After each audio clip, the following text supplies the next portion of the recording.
and this is where you need to really set your boundaries before you get married. But if you don't already jump the broom, we're talking about setting boundaries. And one of the boundaries that is just, I'm going to stand on and God have to move me, is cheating. And like for most of you all don't know that, like my second marriage, and God bless his heart and all his parts, he's deceased, but I was with him for 8 years and he was HIV positive. And so by the grace of God, I don't have AIDS, and that's God. So one of my deal breakers is, if you cheat, I'm done. Now, that don't mean I don't forgive you. That don't mean I'm taking my trauma or my pain. It's just a boundary, because my health is my wealth. And so, okay, I forgive you the first time, and then you go the second time, and then you keep going, no, now you're habitual. And so it's just some deal breakers that I'm just not, God got to change that. So in becoming one, I think that this is a conversation that we need to have. What are your deal breakers? Yes. I need to know your deal breakers. Because now at this point, if I allow you to do what the last person did to me, now I'm harming myself. And so, and again, I'm in my journey of self-care, y'all. So I ain't all over the place. I'm right in center. So it's just that deal breaker for me. I can't do it. I can't do it now. The panel is open. You know, the floor is open to anybody who want to discuss. But I want to talk about that becoming one, because in that becoming one, you can really get hurt. Well, that's pretty much, it's guaranteed you will get hurt. Yeah, you will, especially if you're married to a person with a narcissistic behavior. See, some of this stuff that we get married, we don't see the first 5 years. You'll see a little bits of it because it'll spill out. The cup gonna get full, but still. So if you have a narcissistic husband or wife, how do you handle them? And again, I want to talk about too, rejection in marriage, because it happens. And so 99% of the time, men or women go cheat is because something that they're lacking at home. So how can I, finding out who I am as a married woman, be everything to a man that's never satisfied? Let's ride. I want to go first. Go ahead. I won't say I have a deal breaker, because I don't do this. But I think the thing is the fact that you said giving your all. Yeah. I don't think you should ever give your all to a person. And I say that because, like you said, say you were raised a certain kind of way, you saw your parents or whoever, raised you that way, so you were taught to do this, do that, and the third, and then now you have nothing left in your cup. So, when me and my husband went through a phase where, I take care of kids. The kids are always with me. They're with him when we do family stuff, but my kids are always with me. But I don't care what I say mine, I guess you. But I had to show him, or tell him that just because you provide, it doesn't mean you don't still be present with your family, because money comes and goes, and a lot of people don't understand that. But once I'm done doing all these activities with the kids, doing stuff for my mama, doing stuff for my siblings, doing stuff for the neighbors, literally helping the community, I do it all. I have nothing left for him in the bed. Active person, and so therefore, like if all of this stuff you got on your plate that's causing you not to be who you need to be to him, then you need to take some stuff off that plate. So that's what I did. Yeah, and so that's another thing too. I'm glad we're talking about this, is because on New Year's, my husband and I, we had a conversation. I'm gonna tell y'all right now, my life is an open book. I tell my own story. And so we had a conversation, and he asked me for something. I said, yeah, baby, I'll give you all I got. I don't know why that thing hit me different. Now I'm trying to preach, and I'm still thinking about the conversation that him and I had. I'm gonna give you everything I got. And that's the problem. To anybody, when you're married to a selfish mate, or you're unequally yoked, they want everything that you got. And so you end up losing yourself, and now I'm empty. I have nothing for myself. And so I had to go and reevaluate that thing. I'm not gonna give you all I got. I'm gonna help you with what you need me to help you with. Because I'm tired of like sleeping on me. And I told y'all now, y'all gonna hear me say this 1,000 times. I'm in this self-care journey because I've seen where I poured myself out to so many people. And then when it was time for me, and I needed somebody to be there for me, that wasn't there for me, from my spouse and whomever. And so now I'm like, oh God, help me, what's going on? And God telling you, set boundaries. He gave us dominion over everything but men. So you do have some egotistical men and women that will come into a relationship and drain you. And now it takes you years to pick yourself up. It takes you years to find yourself. I'm 40-something years old and I'm just finding myself. Okay, so there was something, this is the psychology major coming out here, right? So, and my little girl in the background over there can relate, Shauna. So I remember you saying, I saw my mama lose herself. Okay, so Brother Otis. Wait, Pastor. I became a victim by will, because if you're staying with a person and they're violating you, you're no longer, I didn't become a victim. I was, how can I say it? I wasn't a victim. I was. Now you're self-aware of it. So now you're putting yourself. Now I'm putting myself through it. So I wasn't a victim. So I can't even call myself a victim. Thank you, baby. You helping me with that. So it was my fault that I stayed in a relationship and allowed my kids to see me being used. And so me being the mother who God has me to be, I'm gonna make sure that my children don't fall victim to it. How do I make sure? By getting out of it. Okay, go ahead. You teach them. Okay, so it totally makes sense what you're saying. And it goes back to what Brother Otis said about, so you cannot, and what Shauna said to you, you cannot give 100% to anything in your life except the Lord. I said that to my husband earlier today. My husband is saying, but you need to get in there and set your case straight. Let them hear your side. I said, what? No. Mm-mm.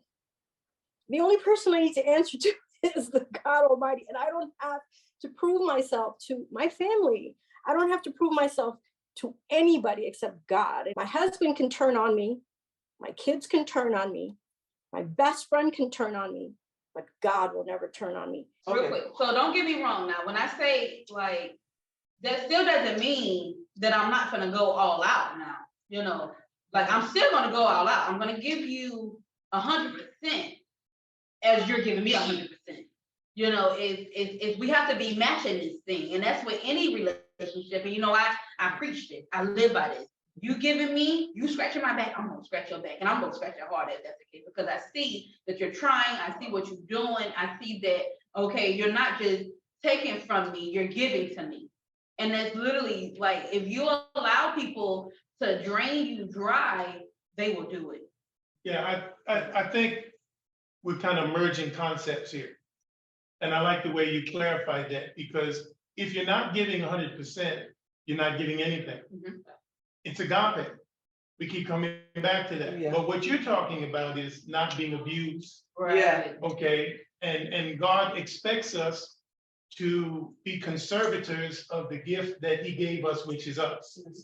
Okay. So, but as you beautifully said, you're going to give 100%. So this is what agape really means. Agape means I am going to be vulnerable. Jesus, how many years did he walk around with Judas? He was vulnerable, but trusted God to have already factored that into the equation. So yeah, we can only truly rely on God, but that's another relationship. That's with our God. But with our significant other or our husbands, wives, children. Yes, we are wide open. You're going to hurt me. Now, for you to say you were with a man who was HIV positive and God brought you through that. He never told me. But see, but what I'm saying is you were vulnerable. Right. Because you gave but you didn't know that. Okay. That's how it is in life. They're coming together. There's a lot they don't know. You're going through. So we make ourselves vulnerable, but this is where we hold on to the hands of the Lord. And, this is where we walk through the fire and the flood together. And going through, that's what keeps us together. That's what makes older marriages so special. My parents were married for 53 years. So they were the only ones I ever saw. My father and my mother were very romantic. I used to just stand on my dad's feet and he would dance with my mother, and they would be dancing in Nat King Cole or some songs that I feel sorry for this generation because they don't have songs like that. Does anybody Right. dance anymore? Except it's the wobble with it or. Right. Okay, so but looking at that, as long as we realize that if I love you, I'm open for you to hurt me. I don't want it to happen, but I gotta make that determination. Why am I with you? Gotta give you my all. It may hurt. It may hurt like hell. You know, you may put me through, but isn't that what God extends to us? Isn't that why we get up and we can forgive and move on and forget? But it is a slow walk we gotta take. Like you said though, because vulnerability doesn't mean you're weak. Right, It's simply, you know, you have a wound. excellent. You forgot to put a Band-Aid on it, but you maybe put peroxide on it, you cleaned it well. Yeah. Like you cleaned it well, right? It's just you just left it open. Why? Because sometimes some wounds need air Yes. to let it heal, you know, versus the Band-Aid where it's closed up in the air. Yeah. It can't, you know, so vulnerability, I learned that vulnerability was good because vulnerability means just, okay, I'm leaving room for myself to grow. I'm gonna be on myself, but I'm also still not gonna take what I don't like, you know, but I'm gonna mostly be on myself because it's things that we can't fix, healthy boundaries. As opposed to those inner vows that are really, they're curses and ain't nobody gonna do this to me, or I'll never let somebody else, you ain't got control of none of that. You don't. But when you realize, wait a minute, did I just wall off part of my life? And then I'll be hurting later. Yeah, no. Because I'm a huge advocate of you'll never fully know a person. I don't care how long you've been with them. You know, my husband knows my favorite. My husband knows me better than I know myself. But I still feel like you'll never fully know a person because we change daily. And that's the joy of it. Yeah, it's a beautiful thing. We're talking about the whole conversation about deal breakers, right? I want to know what's the deal. There's no deal. It's not a deal. It's a covenant. You know, this is something that was bound by blood through Jesus Christ. And I think that when we talk about deal breakers, we talk about the things we won't accept. You got to remember that covenant. What vows did you take? You know, where in your vows did it say, I won't do this, or based on this circumstance, I'm gone? You know, Come on. We got this thing about us, guys. I know you guys probably relate to this. We got these things that we decree and declare these certain things. You know, we say these decrees and declare declarations. Think about how much you put this in the atmosphere. You know, life and death is in the power of our tongues. Come on. When we say we're never going to do this, I'm never going to do that. How much are you putting out there and it comes to fruition eventually? The reoccurring thought was what I seen from my parents or what I seen from my past relationships. I heard it was said that I give 100% based on what I receive. You know, those type of thoughts, to me, it sets us up for failure. First off, when it comes to what I see from my parents or past relationship, we have to let it go. Mama's trauma has nothing to do with me. Daddy's issues have nothing to do with me. Everything that happened, my parents' relationships has nothing to do with me. It was their marriage. It was their relationship. What happened between them was horrible. It may have been horrible, but it was my mama doing it against my dad and my dad doing it against my mom, but they're my parents. We have to let that go. And what happened in our previous relationships, that was for a season of our life.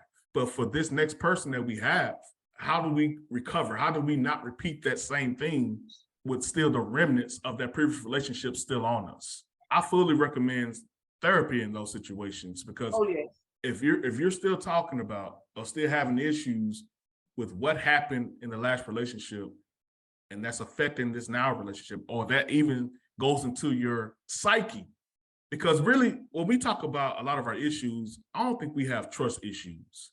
I think we have fear issues. The majority of us, we are suffering from fear issues. We are fearful of things from our past reoccurring. We are fearful. And what does the Bible say about love? There's no fear in love. Yeah. So if you're going to love effectively, you got to eliminate fear. Coming from a place of complete transparency, complete openness, that's the only way to have a fulfilled marriage, in my opinion. Because how can you effectively love someone if you only giving them a part of you? How can they love you in totality if you only giving them a part of you? So I find myself coming back to, but we're talking about relationships. Are we talking about relationships that are in Christ, or are we not? Because there's a difference, you see. And if you have, people say, I've heard it many times, marriages are 50-50. No, they're not. They're 100-100, right? But you don't do it to get 100 from the person. I think I do it to get 100 from the Lord, because I'm not going to be perfect. Like you said, my journey and my mistakes are not because I have something against you. I didn't make this mistake to hurt you necessarily. Like I heard that before when you said that, Brother Otis, and that you've shared that with your wife. So Pastor Victoria and I, if your communication being completely transparent, yes. So if you feel like in your relationship, because Pastor Victoria did say, if you're going to be completely transparent, you have to come to your spouse, your partner, and say, I'm thinking about cheating. Yeah. Okay, I'm thinking about cheating. And then your response would be, well, why? What is it that you're missing? What is it? Can I help you? You know what I'm saying? If that were the case, we would have a lot less broken relationships.